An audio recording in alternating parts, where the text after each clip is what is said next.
সালটা 1995। রাখালনগরের বাসিন্দা ছিলেন বোরহানউদ্দিন।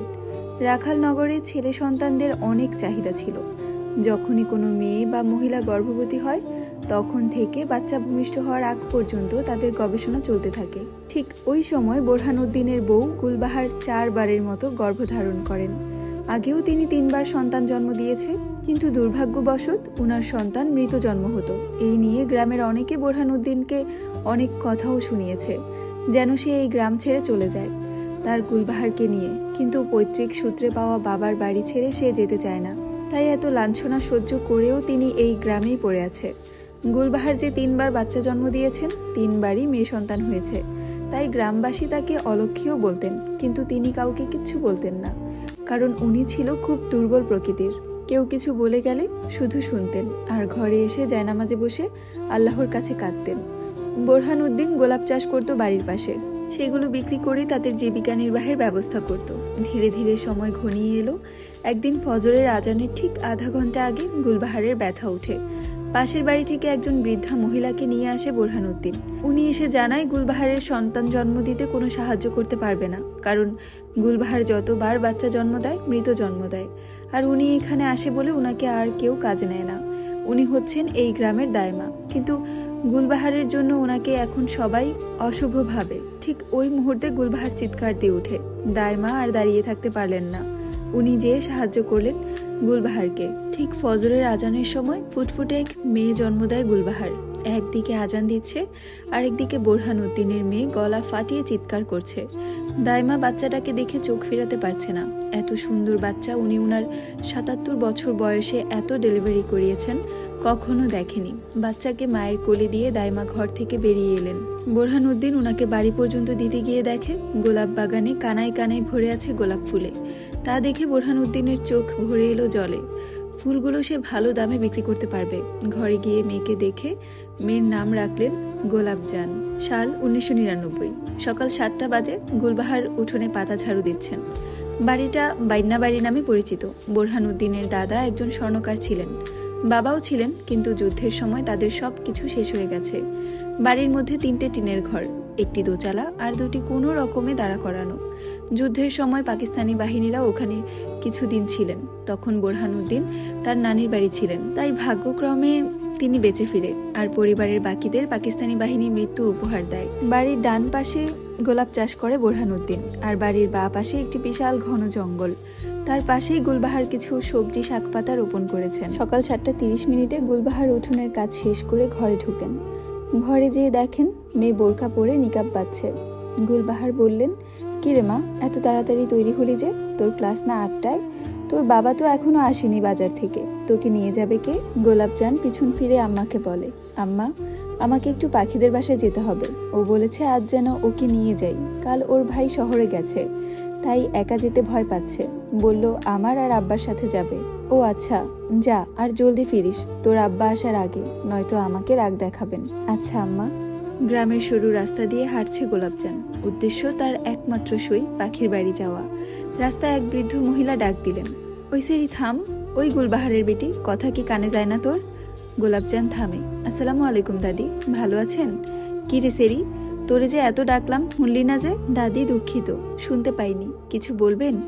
হ কমু তো, কি জানি কইতে আইছিলাম, ভুইলাই তো গেলাম। ও মনে পড়ছে, তোর মায়েরে কইস কুমড়ার বড়ি লাগবো 2 কেজি। আমার বড় পোলায় বিদেশ যাইব তো, হেরে দিয়া দিমু। পোলায় আমার বড়ি মেয়ালা পছন্দ করে। আচ্ছা দাদি, বলে দিব আমি আম্মাকে। এখন আমি যাই, আমার দেরি হয়ে যাচ্ছে। এই বলে গোলাপজান ছুটলো তার সইয়ের বাড়ি। যে দেখে পাখি তাদের বাড়ির উঠোনে বসে বসে বকুল ফুলের মালা গাচ্ছে। পাখি গোলাপকে দেখে উঠে এলো। কিরে সই, এত দেরি করলি কেন? দেখ, তোর জন্য আমি বকুল ফুলের মালা বানাইছি, হাতটা দেহি। দেহি কি? বলবি দেখি। তোকে না আমি বলেছি শুদ্ধ ভাষায় কথা বলবি, আমার কথা না শুনলে আমি তোর সাথে যাব না। আরে সই, এমন করস কেন? আমি তো কইতে পারি শুদ্ধ কথা, কিন্তু আমার শরম করে, মানুষে কেমনে জানি চায়া থাহে। গোস্সা করিস না বোন। গোলাপজান, আমি রাগ করবো কেন? আমার কি তুই কিছু লাগিস? না, একদমই না। আচ্ছা, আমি আজকে থেকে শুদ্ধ বলবো নে। সই, এবার একটু হাসবি না? হইছে, চলেন এবার। পাখি আর গোলাপজান বাবার পিছনে হাঁটছে তাদের মাদ্রাসার উদ্দেশ্যে, আর বোরহানউদ্দিন সামনে ভ্যান নিয়ে হাঁটছেন। ভ্যানের মধ্যে হাজার হাজার গোলাপ, বাজারে বিক্রি করবেন তিনি। গ্রামের রাস্তা, একপাশে নদী আর একপাশে ধানক্ষেত। নদীর পাশে বড় বড় খেজুর গাছ। সেখানে কিছু লোক কলসি নামানোর কাজ করছে। খেজুরের রসে ভরা হাড়ি। ঠিক ওই মুহূর্তে এক লোক বোরহানউদ্দিনকে ডাকলেন। লোকটির নাম শফিক মিয়া। ও বোরহান মিয়া, কই যাও? লগে কেডা? তোমার বিবি আর মাইয়া? না শফিক ভাই, গুলবাহার বাড়িতে, আর মেয়েকে নিয়ে মাদ্রাসাতে দিতে যাচ্ছি। তইলে ওই যে আরেকজন বোরকাপিন্দা খাড়ায় আছে, হ্যাঁ কেডা? ও, এটা তো পাখি, প্রান্তর ছোট বোন। ও চিনছি, পান্না মিয়ার সুডু মাইয়াটা না? জি। ও হুনো, যার লাইগা তোমারে ডাকলাম, তুমি একটু অহনে হাসান মঞ্জিলে যাও। ওই বাড়িতে গোলাপ ফুল লাগবো। মঞ্জিল বাড়ির একমাত্র পোলাটা আইছে কালকা বিলেত থেইকা। এর লাইগা দেখো না, নদীর পাড়ের সব খেজুর গাছের রস মঞ্জিল বাড়ির দেওয়ান লাগতাছে। শুনলাম পোলাই নাকি 14 বছর পর দেশে আইছে। কিন্তু শফিক ভাই, আমার মেয়েটাকে তো মাদ্রাসায় দিয়ে আসতে হবে। ওকে দিয়ে আসি আগে, তারপর না হয়। আরে না, দেরি করো না। জানো না আফতাব সাহেব কেমন রাগী লোক? পরে দেখা যাইব তুমি আর গঞ্জে গোলাপ তুলবারই পারলা না, গঞ্জে কেউ তোমার ফুল কিনবই না যদি আফতাব সাহেব মানা কইরা দেয়। কিন্তু মেয়েটা, সমস্যা নেই, তুমি ফুলগুলান দিয়া পরে না হয় মাইয়াডারে দিয়াইলা। আচ্ছা। এতক্ষণ দাঁড়িয়ে দাঁড়িয়ে গোলাপজান আর পাখি সবটাই শুনেছে, কিন্তু বাবার সামনে কিছু বলার সাহস গোলাপজানের নেই। হাসান মঞ্জিলের সামনে দাঁড়িয়ে আছেন বোরহানউদ্দিন, তার থেকে 4-5 কদম পিছনে দাঁড়িয়ে আছে গোলাপজান আর পাখি। বাড়ির গেটটা বিশাল বড়, দুই পাশে বাগান বিলাস ফুল গাছ। পাশে আরও কিছু গাছ আছে, কিন্তু সেগুলো ফুল গাছ না, ফল গাছ। আম, লিচু, কাঁঠাল, চালতা, সফেদা এবং 2টি বড় বড় রেন্টি গাছও আছে, যেগুলো দিয়ে পুরো বাড়ি ছায়া পাচ্ছে। গেটের সামনে 4 জন পাহারাদার দাঁড়িয়ে আছে। এতদিন শুধু বাবা আর মায়ের মুখে শুনেছে গোলাপজান মঞ্জিল বাড়ি বিশাল বড়, দেখলে চোখ জুড়িয়ে যায়। তবে গেট পর্যন্ত এসেই গোলাপজান তা উপলব্ধি করতে পেরেছে। গেট খুলতেই দেখলো আরেক চমক, এত বড় বাড়ি গোলাপজান আর পাখি জীবনেও দেখেনি। নিকাবের আড়ালে 2 জনের চোখ ছানা বড়া। বাড়ির ভেতরের দরজাটা বিশাল বড়, যেটা দিয়ে মহলে প্রবেশ করবে। দরজাটি তামার তৈরি, দেখে মনে হচ্ছে স্বর্ণ দিয়ে বানিয়েছে। আর বাহিরে মানে উঠোনে এক বিশাল বসার জায়গা, একদম রাজার বাড়ির বৈঠকখানার মতো। বোরহানউদ্দিন মেয়েদের উদ্দেশ্যে বললেন, শোন মা, তোরা এখানে দাঁড়া, আমি ভিতর থেকে আসতেছি। আচ্ছা আব্বা, আপনি যান, আমরা এখানেই থাকবো। আর শোন, ফুলগুলোর দিকে খেয়াল রাখিস, কেমন? জি আচ্ছা। এই বলে বোরহানউদ্দিন ভেতরে চলে গেল। সই দেখছস কত সুন্দর বাড়ি। এমন বাড়ি যদি আমার বিয়ে হইতো, আমি প্রতিদিন তোরে দাওয়াত করতাম। চুপ কর, মানুষ শুনে ফেলবে। বৈঠকখানায় একটা কুকুর বাঁধা ছিল। পাখিকে দেখে তাড়া করতে শুরু করলো। পাখিও ভয়ে দৌড় দিল। বেশ, কুকুর আরো বেশি রেগে গেল। কুকুরও তাড়া করছে আর পাখিও ছুটছে। এই দেখে গোলাপজান ভয় পেয়ে আশেপাশে মানুষ খুঁজতে থাকে। তখনই কুকুরটা গোলাপজানের দিকে নজর দেয়। গোলাপজান যখন বুঝতে পারে কুকুরটা তাকে এখন তাড়া করবে, সে লাফ দিয়ে গোলাপের ভ্যানে উঠে দাঁড়ায়। আর ঠিক ওই সময় বাড়িতে একটি গাড়ি ঢুকে। গাড়ির ভেতর থেকে একজোড়া চোখ দেখে একটি কালো বোরকা পরা মেয়ে দাঁড়ানো। ভয়ে সিটিয়ে আছে আর হুসহুস করছে। নিকাবের আড়ালে চোখ দুটো স্পষ্ট, গাড়ির মধ্যে থাকা লোকটিকে আকর্ষিত করছে। টানা টানা চোখ, ঘন পাপড়ি, কালো কুচকুচে চোখের মণি, তার সাথে গাঢ় করে কাজল দেওয়া। এক মুহূর্তে যে কাউকে ঘায়েল করতে এই নয়ন জোড়াই যথেষ্ট। গাড়িটা বাড়ির ভেতর ঢুকতে ঢুকতে গাড়ির গ্লাস নামিয়ে দেখলো সেই তৃষ্ণার্থ নয়ন জোড়া সেই রমণীকে। ধীরে ধীরে চোখ নিচের দিকে নামায়, দেখে মেয়েটা হাজার হাজার গোলাপের উপর দাঁড়িয়ে আছে। দেখে মনে হচ্ছে গোলাপের বাগানে গোলাপের রানী দাঁড়িয়ে আছে। গাড়ি থেকে নামলেন হাসান মান্নাত, হাসান মঞ্জিলের একমাত্র উত্তরসূরি আফতাব হাসানের একমাত্র ছেলে। পরনে তার সাদা পাঞ্জাবি পায়জামা, পায়ে চটি স্যান্ডেল, হাতে সোনার ব্রেসলেট আর রূপোর ঘড়ি। সুঠাম দেহি সুপুরুষ, নির্দ্বিধায় বলা যায় তাকে কোনো রাজ্যের রাজপুত্র। চোখগুলো বাদামি রঙের, তবে বেশি ফর্সা না গায়ের রং, শ্যামবর্ণ। তাও যেন দেখলে চোখ ফিরানো যাবে না, এত মায়াময় লাগছে ছেলেটাকে। এই মেয়ে, তুমি এমন করে ফুলগুলো বাড়াচ্ছ কেন?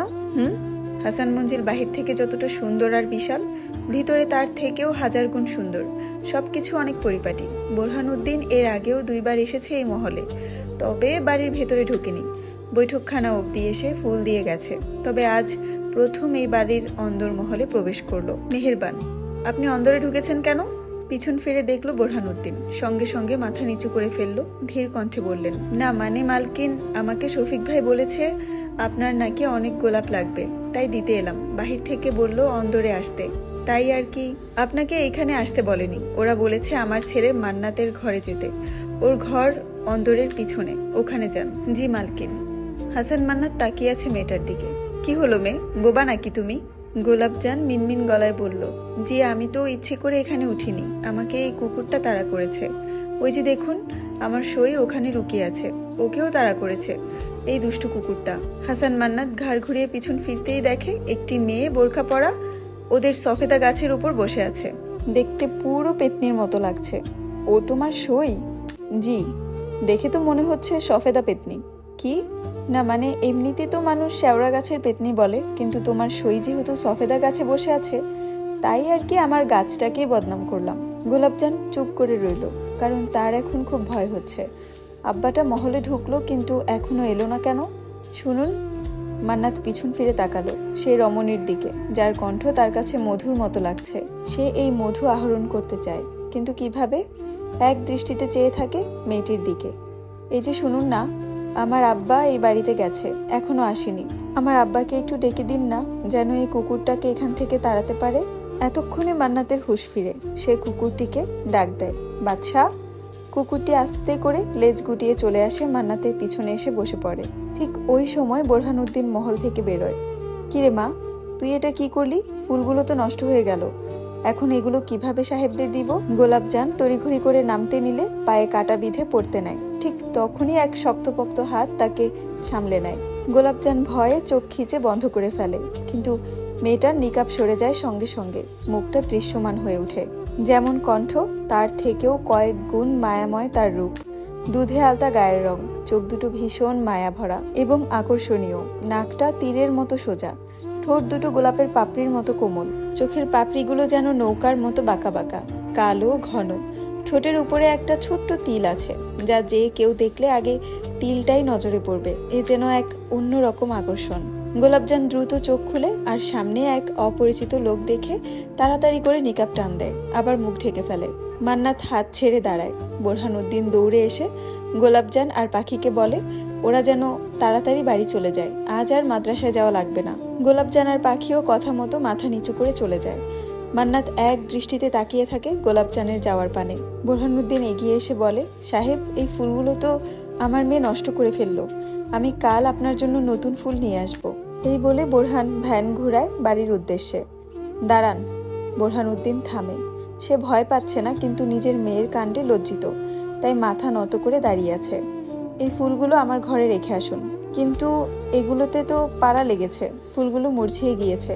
আমার মুরঝানো ফুলই লাগবে, কাজ আছে, ঘরে রেখে আসুন। বোরহানউদ্দিন কথা মতো মুরঝানো ফুলগুলোই রেখে এলো মান্নাতের ঘরের সামনে। ওখান থেকে কিছু কাজের লোক এসে ঘরের ভিতর নিয়ে গেল। হ্যালো, আসসালামু আলাইকুম এভরিওয়ান, আমি জান্নাত রহমান আপনাদের জন্য একটি নতুন গল্প নিয়ে এসেছি, যেটা আমি নিজে লিখেছি। গল্পের নাম গোলাপজান। প্রথম পর্ব আপনাদের সাথে শেয়ার করলাম। গল্পটি কেমন লেগেছে এই এক পর্ব অবশ্যই কমেন্ট করে জানাবেন। যেহেতু এটা আমার জীবনের প্রথম উপন্যাস লেখা, প্রথম পর্ব আপনাদের সাথে শেয়ার করা, ভালো মন্দ সব কিছুই আমাকে জানাবেন নির্দ্বিধায়, যাতে করে আমি একটু ভালো মতো শিখতে পারি বা আপনাদের কাছে ভালো কিছু প্রেজেন্ট করতে পারি। সবাই ভালো থাকবেন, সুস্থ থাকবেন। আল্লাহ হাফিজ।